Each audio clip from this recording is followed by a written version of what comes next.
Ecco, qui la Coldiretti con Campagna Amica, siamo in Piazzale Ugo La Malfa, ogni sabato organizza un mercato per la gente con diversi prodotti a chilometri zero. Ecco, ci parli di questa iniziativa? Sì, come ogni sabato vendiamo direttamente dal produttore al consumatore prodotti di alta qualità, prodotti buoni, genuini, convenienti a chilometri zero. Abbiamo una buona affluenza di clienti che ormai ogni sabato vengono qui. Ecco, le aziende da dove vengono? Le aziende sono tutte dalla zona, qualcuna viene da Santa Margherita Belice, qualcuna da Caltanissetta, Valle d'Olmo e Agrigento. Quindi chiaramente tutti i prodotti biologici dell'agricoltura freschi, no? Oltre prodotti biologici e prodotti sicuri, ma anche qualche prodotto convenzionale, però prodotto garantito, prodotto di alta qualità. Ecco, oggi insieme a questa iniziativa ci sarà un'altra iniziativa che Coldiretti fa, ecco, ce lo illustri? Oggi l'iniziativa molto importante è quella dello stop al cibo sintetico, perché le multinazionali vogliono creare il cibo sintetico in laboratorio con i bioreattori e questo non lo possiamo assolutissimamente permettere perché sarebbe la fine dell'agricoltura in generale.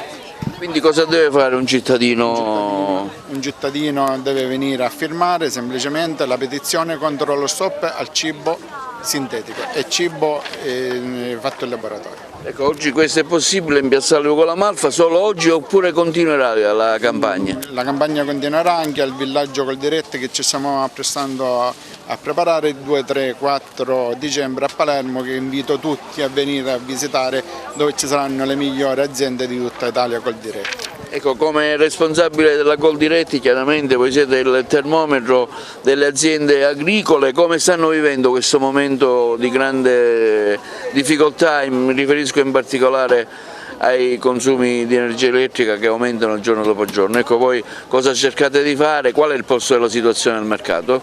Il polso della situazione è con grande difficoltà, le aziende stanno cercando di andare avanti con tutte le difficoltà nell'energia, nel caro carburante principalmente, nel caro anche concimi, stanno cercando insomma, di fronteggiare queste iniziative. La Coldiretti si sta impegnando con tutte le proprie forze a cercare di contenere e a bloccare questi prezzi che sono assurdi. Ecco, siete soddisfatti dei primi provvedimenti del governo?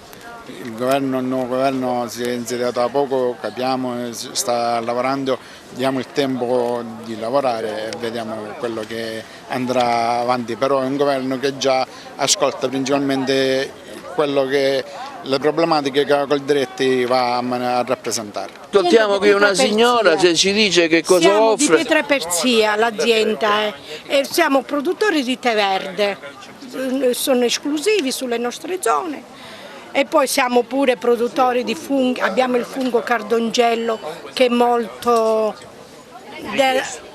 richiesto e anche stiamo iniziando con il Pleurotus che è l'inizio, i primi 2 anni. Ecco, però avete anche altre cose. Abbiamo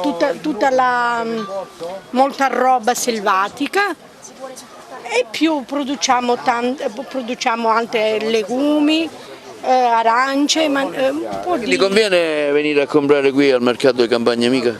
Certo che conviene, perché abbiamo roba fresca e genuina, e raccolto tutta da ieri sera, ieri pomeriggio. Non dico tanto, ma almeno solo per provare la roba genuina. Si parla tanto di questo aumento di prezzi, stiamo vedendo, ecco, invece voi come... Noi i prezzi abbiamo ancora i prezzi dell'anno scorso, noi questo fungo qua, ad esempio, per fare un esempio, questo qua lo vendevamo 12 euro, anche oggi è lo stesso prezzo, però a noi i costi del prodotto sono di più, però non abbiamo aumentato.